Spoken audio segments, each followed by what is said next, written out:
Hey everybody, Pastor Troy here, and today is story time, because I'm sure you're all wondering what in the world happened to our live stream last Sunday.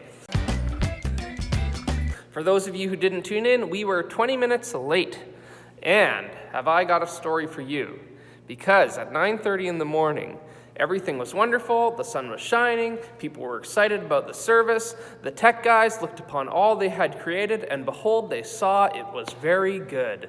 But then things took a turn for the worse. Basically, we had a massive hardware failure right before the service was due to start. Our video feed just totally cut out, and we couldn't figure it out. But we did not panic. Outwardly. Inwardly, yes, we were panicking. We narrowed down the problem to a small video capture device called the Elgato. Fun to say, turns out not that fun to use.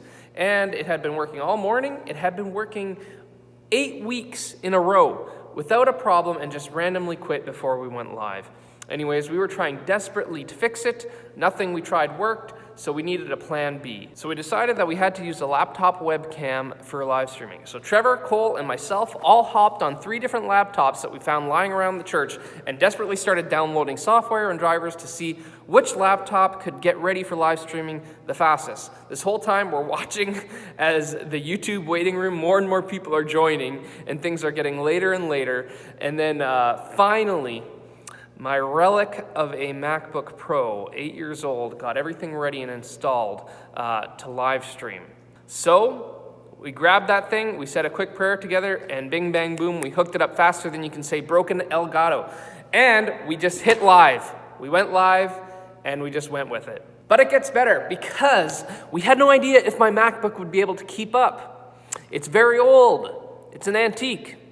JJ starts leading worship, and so far it's working, but then we look at my poor old computer because it tells us how much of the computing power it's using to live stream, and we watch that number climb from 9%, 19%, 25%, 39%, 49%, and then all of a sudden it just freezes.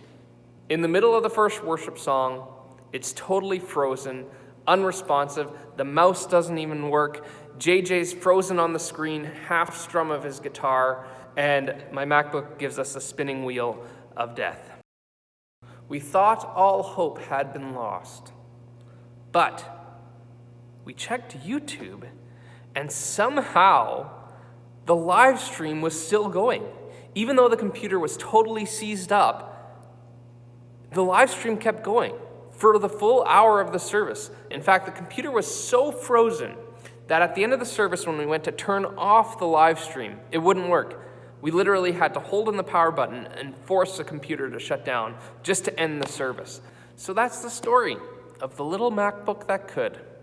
But in all seriousness, we really believe the hand of the Lord had something to do with it on Sunday, because it's just so unusual for a computer to be totally seized up, totally frozen, and yet keep a program running in the background and keep the live stream going in the background. It just doesn't make sense.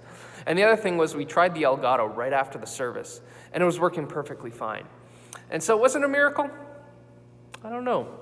But I do know that there's a lot at stake whenever we preach the gospel.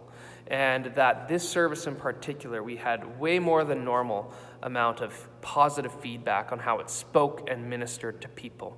So we want to thank you guys for praying. We know that as things were going late, so many of you were praying, and we really believe that's what made the difference. And if you haven't watched our last service, you missed out. It's still up on YouTube. You can catch up there, and we'll see you next Sunday. Things are fixed. They're ready to go. We have a better plan B in case our new Elgato wants to give us any trouble. So we'll see you then.